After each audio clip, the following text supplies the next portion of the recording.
Hello दोस्तों, my name is A R Verma. हमने अपने प्रीवियस लेक्चर में बात की थी NNP eight factor cost and हमने बात की थी पर कैपिटा इनकम की। तो ये जो टॉपिक है, ये तीन टॉपिक हमने अपने प्रीवियस लेक्चर में बहुत ही अच्छी तरीके से समझ लिए थे। तो चलिए, now we are going to talk about nominal GDP and real GDP. तो आज के लेक्चर में हम नॉमिनल और रियल जीडीपी के कॉन्सेप्ट को बहुत ही अच्छी तरीके से, बहुत ही विस्तार पूर्वक समझने वाले हैं। तो चलिए आज की वीडियो को स्टार्ट करते हैं। चलिए बात करते हैं रियल जीडीपी के। तो जो हमारा कॉन्सेप्ट है वह है रियल जीडीपी। रियल जीडीपी, जैसा कि इसके नाम से ही पता चल रहा है, रियल अर्थात वास्तविक है, और जीडीपी का मतलब हम जानते हैं ग्रॉस डोमेस्टिक प्रोडक्ट अर्थात सकल घरेलू उत्पाद। तो इसको हम हिंदी में कहें तो वास्तविक सकल घरेलू उत्पाद। चलिए बात करते हैं रियल जीडीपी अर्थात वास्तविक सकल घरेलू उत्पाद की। तो सबसे पहले हम इसकी परिभाषा देखते हैं। तो यदि जीडीपी, जीएनपी आदि को यदि जीडीपी, जीएनपी आदि को स्थिर मूल्यों यानी स्टेबल प्राइस, स्थिर मूल्यों पर निकाला जाता है तो उनके आगे रियल अर्थात वास्तविक शब्द का प्रयोग किया जाता है। तो परिभाषा हमारी कहती है, यदि जीडीपी, जीएनपी आदि को स्थिर मूल्य यानी एक स्टेबल प्राइस पर के हम स्थिर प्राइस कर देंगे, उसके आधार पर हम यदि जीडीपी और जीएनपी को निकालते हैं तो उस यानी जीडीपी और जीएनपी के आगे क्या लगा देते हैं हम, रियल शब्द का प्रयोग किया जाता है, यानी रियल शब्द का प्रयोग कर देते हैं।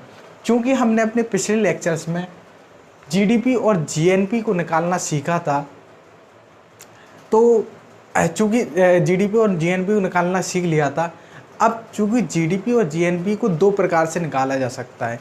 एक तो स्थिर मूल्यों पर आधार पर निकाला जा सकता है, और दूसरा है करंट प्राइजेस, यानी जो चालू मूल्य हैं, अभी जो हाल के वित्तीय वर्ष में जो किसी वस्तु के मूल्य हैं, उसके आधार पर जीडीपी को निकाला जा सकता है या जीएनपी को निकाला जा सकता है।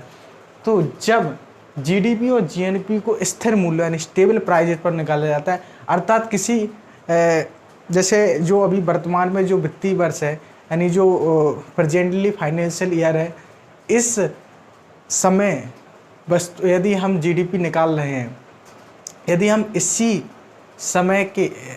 समय के वस्तुओं के प्राइस पर निकालें तो उसे हम नॉमिनल जीडीपी कहते हैं। और यदि हम इसी वित्तीय वर्ष की जगह पिछले किसी वित्तीय वर्ष के आधार पर जो स्थिर मूल्य किए गए हैं, उनके आधार पर यदि हम जीडीपी निकालते हैं तो उसे हम क्या कहते हैं, रियल जीडीपी कहते हैं। चलिए अभी हम इसको आगे और अच्छी तरह से समझते हैं। तो बात करते हैं, इसमें एक कॉन्सेप्ट होता है बेस ईयर का, उसको हम अच्छी तरह से समझेंगे, तब आप रियल जीडीपी को अच्छी तरह से समझ पाएंगे, और इसी के आधार पर हम नॉमिनल जीडीपी भी समझ लेंगे। अब इसमें आगे लिखते हैं आधार वर्ष अर्थात बेस ईयर। इसमें हमें बेस ईयर के कॉन्सेप्ट को अच्छे से समझना होगा, क्योंकि यही सबसे महत्वपूर्ण चीज़ है। तो आधार वर्ष का प्रयोग मूल्यों को स्थिर करने के लिए किया जाता है।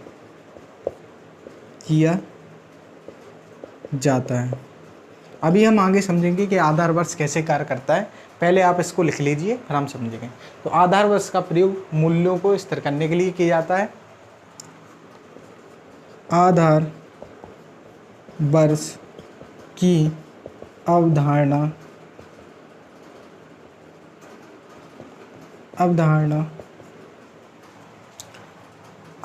मूल्यों की वास्तविक स्थिति को प्रदर्शित करती है। अभी हम इस स्टेटमेंट को भी अच्छी तरह से समझेंगे कि आधार वर्ष की अवधारणा मूल्यों की वास्तविक स्थिति को कैसे प्रदर्शित करती है। एक और बात इसमें नोट पॉइंट आप कर लीजिए, स्टार लगा के नोट क्या कर लीजिए। भारत में वर्ष सन 2011-12 को आधार वर्ष यानी बेस ईयर को भारत में वर्ष सन 2011-12 को आधार वर्ष माना गया है। आधार वर्ष माना गया है। तो अब थोड़ा आपको आइडिया लग रहा होगा कि हम यहाँ पर स्थिर मूल्य की बात कर रहे हैं, यानी बेस ईयर डिसाइड करेगा कि हमारा स्थिर मूल्य क्या होगा, यानी किस ईयर में उत्पादित वस्तुओं के मूल्यों को हम के आधार पर हम जीडीपी को काउंट करेंगे। तो यहाँ पर जो हमारे अभी भारत में यानी इंडिया में जो बेस ईयर जो डिसाइड किया गया है वो क्या है अभी सन 2011-12। वैसे तो यह प्रत्येक 10 साल में चेंज होता है, क्योंकि अभी तक इसको चेंज नहीं किया गया है। तो अभी हम इसे क्या मानते हैं, सन 2011-12 मानते हैं। क्या मानते हैं, बेस ईयर को मानते हैं। और जब हम अभी जो हम जीडीपी को काउंट करते हैं यानी रियल जीडीपी को काउंट करते हैं, वह इस यानी सन 2011-12 में जो मूल्य थे किसी वस्तु के, उस मूल्य के आधार पर हम जीडीपी को या जीएनपी को काउंट करते हैं। तो जिसे हम रियल जीडीपी कहते हैं। अभी इसको हम एक एग्जाम्पल के माध्यम से समझेंगे तो आपको और अच्छी तरह से समझ में आएगा। चलिए एग्जाम्पल देख लेते हैं, आप इसको नोट कर लीजिए। चलिए दोस्तों, एक उदाहरण की बात कर लेते हैं जिससे रियल जीडीपी का जो कॉन्सेप्ट है आपको बहुत ही अच्छी तरीके से समझ में आ जाएगा। एक एग्जाम्पल लेते हैं। अब यहाँ पर हम एग्जाम्पल एक पेन के उत्पादन से लेकर चलेंगे, मतलब उस पेन को हम मानेंगे और उसके आधार पर हम रियल जीडीपी को काउंट करेंगे। तो यहाँ पर हम एक पेन के लिए जो मूल्य है वो हम निर्धारित कर लेते हैं ₹5।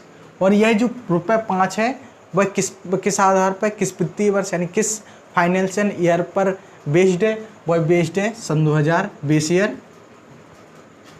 ईयर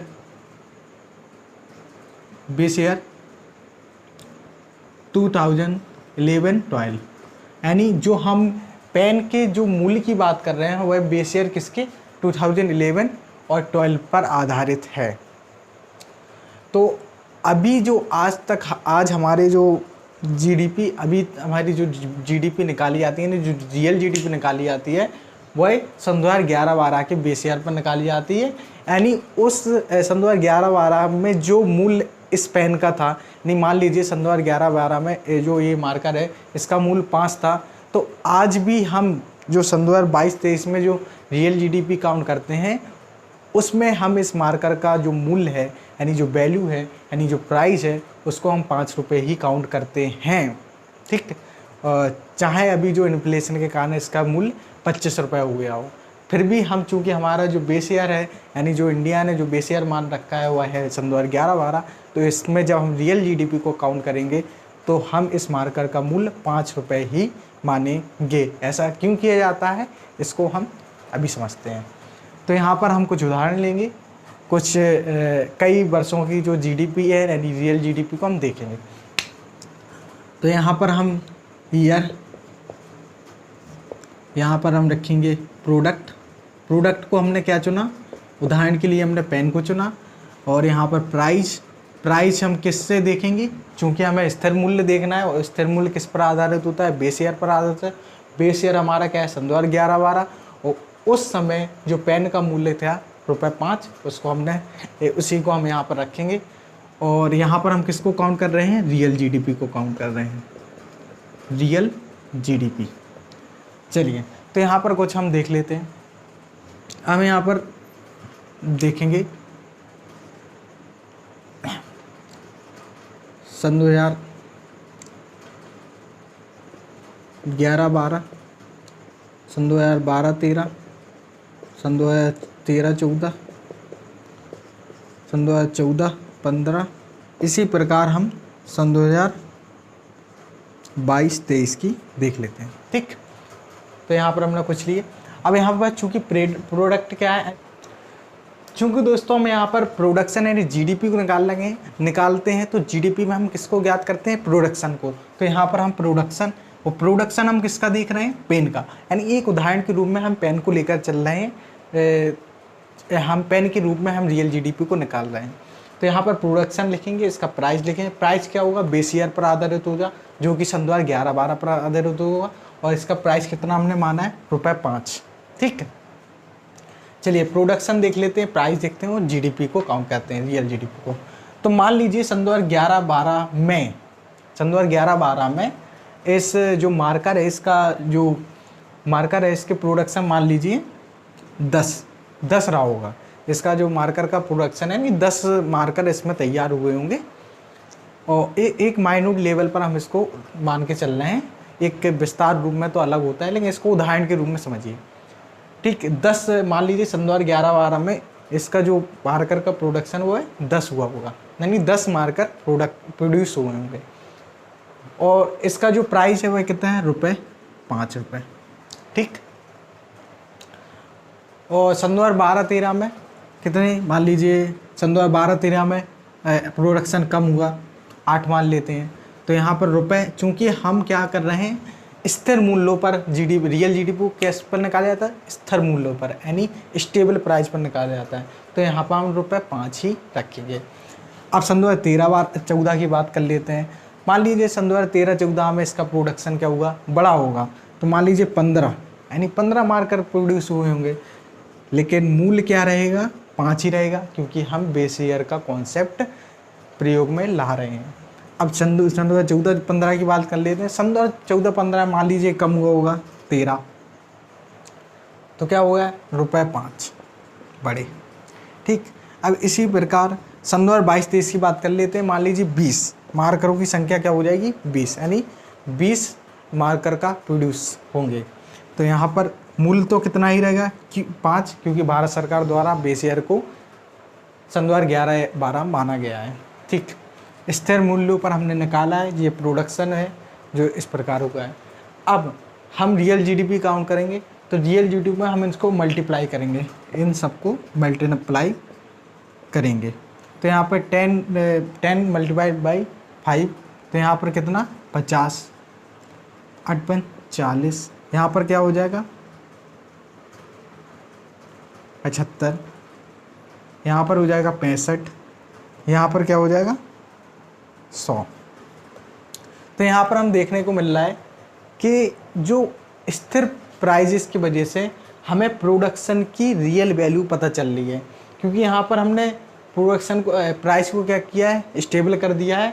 और इससे हमें प्रोडक्शन की रियल वैल्यू पता चल रही है कि यहाँ पर प्रोडक्शन, यानी सन 2011-12 में 50 प्रोडक्शन हुआ, यानी ₹50 का प्रोडक्शन हुआ। जो वैल्यू प्रोडक्शन हुआ ₹50 का हुआ। यहाँ पर क्या है?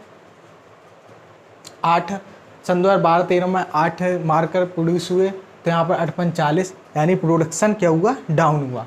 क्या हुआ? प्रोडक्शन क्या हुआ? डाउन हुआ, यानी हमारी ये जीडीपी श्रिंक की, यानी सिकुड़ गई।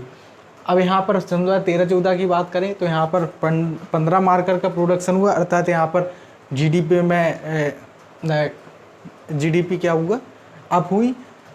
और यहाँ पर 75, तो यहाँ पर डायरेक्टली आपको दिख रहा है कि 75, अर्थात यहाँ हमें जीडीपी बढ़ी हुई दिखाई दे रही है। चूँकि प्राइस स्टेबल रखे हैं, इसलिए हमें यहाँ पर जीडीपी का हमें बिल्कुल सही अनुमान लग रहा है।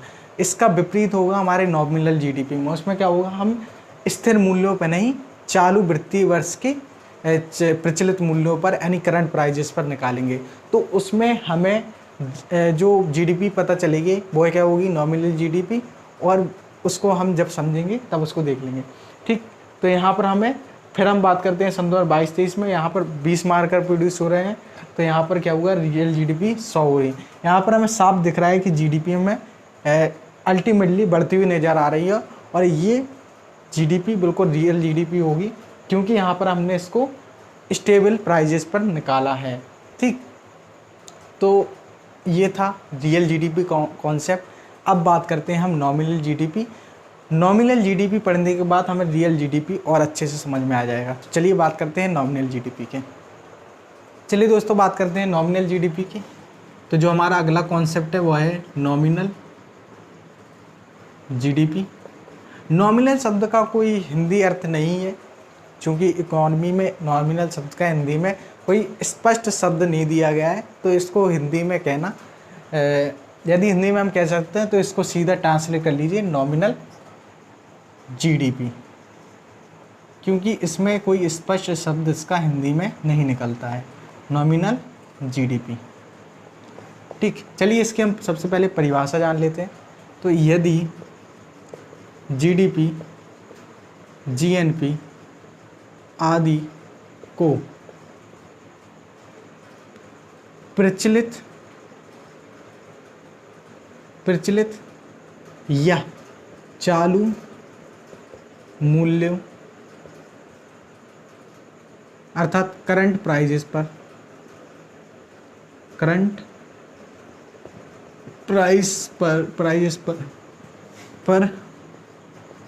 निकाला जाता है तो उनके आगे नॉमिनल शब्द का प्रयोग किया जाता है।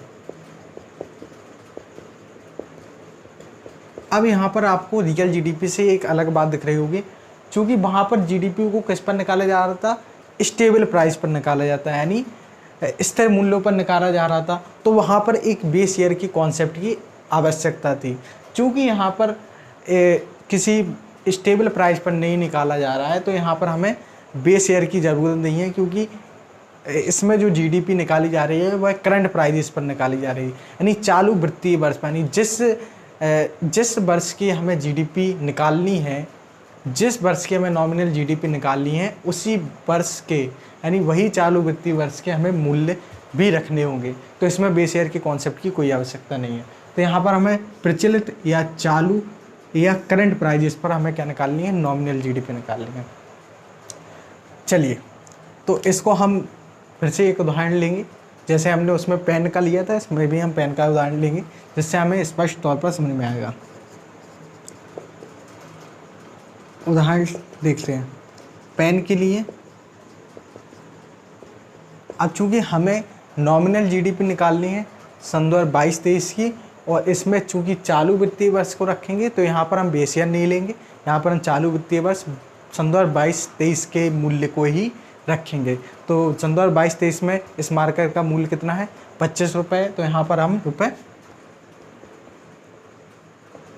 25 को ही नहीं ले सकते, क्योंकि हर वर्ष को हम अलग अलग मूल्य होगा, कभी बढ़ेगा कभी घटेगा, तो उसको हम आधार पर देखेंगे। चलिए पेन के लिए हम रखते हैं यहाँ पर वैसे ही जैसे उसमें रखा था ईयर, फिर यहाँ पर प्रोडक्शन, फिर रखेंगे हम यहाँ पर प्राइस। अब चूंकि यहाँ पर करंट प्राइस की बात हो रही है, तो यहाँ पर मूल्य क्या होंगे, परिवर्तित हो गया प्रत्येक वर्ष के लिए, प्रत्येक वित्तीय वर्ष के लिए, यानी एवरी फाइनेंशियल ईयर के लिए प्राइजेस क्या होंगे, चेंज होंगे। तो यहाँ पर हम क्या निकाल रहे हैं, नॉमिनल जीडीपी। चलिए, तो यहाँ पर ईयर भी हम वैसे ही लेंगे। यहाँ पर सन 2011, 12, 13, 14, 15, 16, इसी प्रकार कर करते 22-23। ठीक, तो हम चूँकि 22 एक कंपैरेटिवली हम इसको चेक करेंगे। तो चलिए देखते हैं सन 2011-12 में मान लीजिए इसका प्रोडक्शन, पेन का प्रोडक्शन क्या हो रहा है, 10 हो रहा है। ठीक, जो मार्कर बनी वो कितनी बनी, 10 बनी। अब मान लीजिए सन 2011 में इसका मूल्य कितना हुआ होगा, 5 रुपये होगा, ठीक। फिर सन 2012-13 में क्या होगा, इसका जो प्रोडक्शन है वही गिर गया, वही क्या हो गया, 8 हो गया। अब लेकिन चूँकि जो वस्तुओं की महंगाई है, यानी जो इन्फ्लेशन रेट है वह प्रत्येक साल बढ़ती है, यानी इन्फ्लेशन, कोई वस्तु पिछले साल जो सस्ती है अगली साल वह उससे महंगी होगी। तो यहाँ पर जो 5 रुपये मूल्य है, अब सन 2012-13 के लिए चूँकि करंट प्राइस पर निकालना है, तो हम यहाँ पर जो 8 मार्कर प्रोड्यूस हो रहे हैं उसका मूल्य भी हम उसी वर्ष में, यानी सन 2012-13 के ही वर्ष के मूल्यों को लिखेंगे। तो यहाँ पर क्या लिख देंगे हम, तो यहाँ पर 5 थी, तो यहाँ पर मान लीजिए 6 रुपये का ये मार्कर हो गया होगा। यहाँ पर सन 2013-14 में मान लीजिए कि फिर से क्या होगा, इसका प्रोडक्शन 10 रुपये हो गया होगा, लेकिन यहाँ पर इसका मूल्य भी कितना हो गया होगा, ₹8 हो गया होगा, ठीक। सन 2014-15 की बात करें तो यहाँ पर इसका प्रोडक्शन मान लीजिए 10 ही रहा, और यहाँ पर इसका मूल्य कितना हो गया, 10 हो गया, ठीक। सन 2014-15, सन 2014-15-16 की बात कर लेंगे, यहाँ भी मान लीजिए प्रोडक्शन बढ़ा, कितना बढ़ा, मान लीजिए 12 मार्कर तैयार हुए बनकर। तो यहाँ पर अब सन 2015-16 में क्या हुआ, इन्फ्लेशन की वजह से इस मार्कर की वैल्यू भी क्या होगी, बढ़ गई, कितना हो गया, 15 रुपये का हो गया। सन 2022-23 में मान लीजिए इसकी जो प्रोडक्शन है वह तो 10 रुपये फिर से घट के रह गया, और यहाँ पर जो मूल्य है उसका बढ़ के क्या हो गया, 25 रुपये हो गया। तो यहाँ पर आप देख रहे हैं कि जो प्राइजेस हैं वही भी बदल रहे हैं, क्योंकि चूँकि चालू वित्तीय वर्ष के आधार पर निकाला तो यहाँ पर ये बदल रहा है, और जो प्रोडक्शन है वही भी घटता बढ़ता रहता है प्रत्येक साल। तो यहाँ पर अब हम जो जीडीपी निकालेंगे वह क्या होगी, हमारी किससे, इन्फ्लेशन से अफेक्टेड होगी। तो इससे क्या फ़र्क पड़ेगा हम देखेंगे। यहाँ पर हम देखेंगे 10 का गुणा 5 में करेंगे, 50, 48, 80, 100,